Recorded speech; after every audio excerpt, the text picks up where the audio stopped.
We all ran for president, motivated by the same reasons. As I watched President Trump divide this country more and more, I thought to myself, what are you willing to do to stop him? You had the most destructive, hateful, racist president in the history of this country, who is literally tearing apart the fabric of the United States of America. Donald Trump is a failed business person and desperately failed us as a president. We will run! I ran for president because I think it's urgent that we heal the divisions in this nation. We are still in control of our own future, and we need to provide millions of Americans a real path forward. A green jobs program. Increasing the minimum wage. Passing a national paid leave bill. Student loan debt. Mental health, starting with our veterans. Reproductive justice. Economic justice. Racial justice. And there is so much a new president can do to bring us together. It's time to get up. Take it back. Starting a presidential campaign is daunting. I mean, you have to reach hundreds of millions of people. You have these incredibly long days, often capped off by these evening events that go on for hours and hours. Your challenge as a candidate is to be true to yourself and true to why you ran in the first place. That is something, by the way, that I really admire about Joe Biden. He really is his own man. He knows who he is. Joe Biden is somebody who deeply cares about people who are marginalized, who are being left behind, who are being ignored. I'm a DACA recipient, and I owe you everything. Thank you so much. And you're staying, man. You know, he's had some hard times in his life. He's had some losses in his life.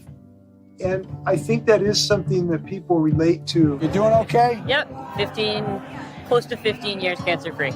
God love you. Well, I was at a service for 4 fallen Afghanistan soldiers, and I saw those families who were so comforted by Joe Biden. When they walked out, they knew someone cared for them. Someone could relate to their own pain they were having.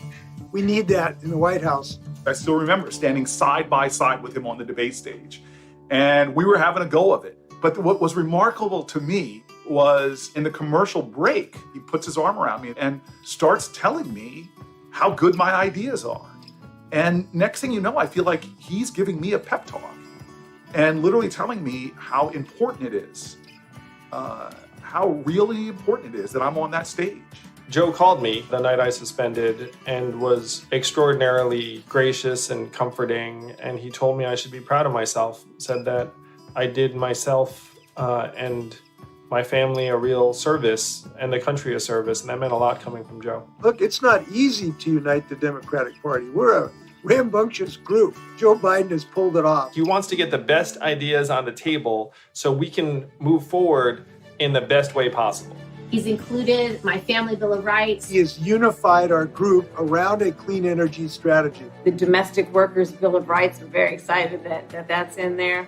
He's the kind of leader that brings other leaders in. This is a guy that's going to walk into the Oval Office and not have to find his way around, but it will actually walk in and have already sort of honed the instincts you need to lead the most powerful nation on earth through a crisis.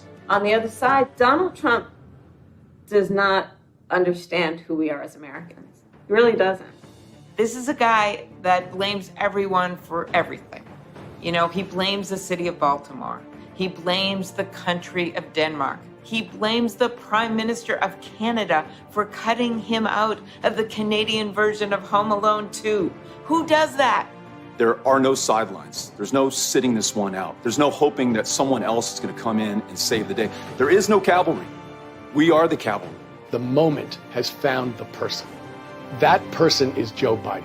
Joe has my vote because he will bring decency and dignity back to the White House. We've got one shot to make Donald Trump a one-term president, and that shot is right now. It's showtime! It's showtime! Ex-President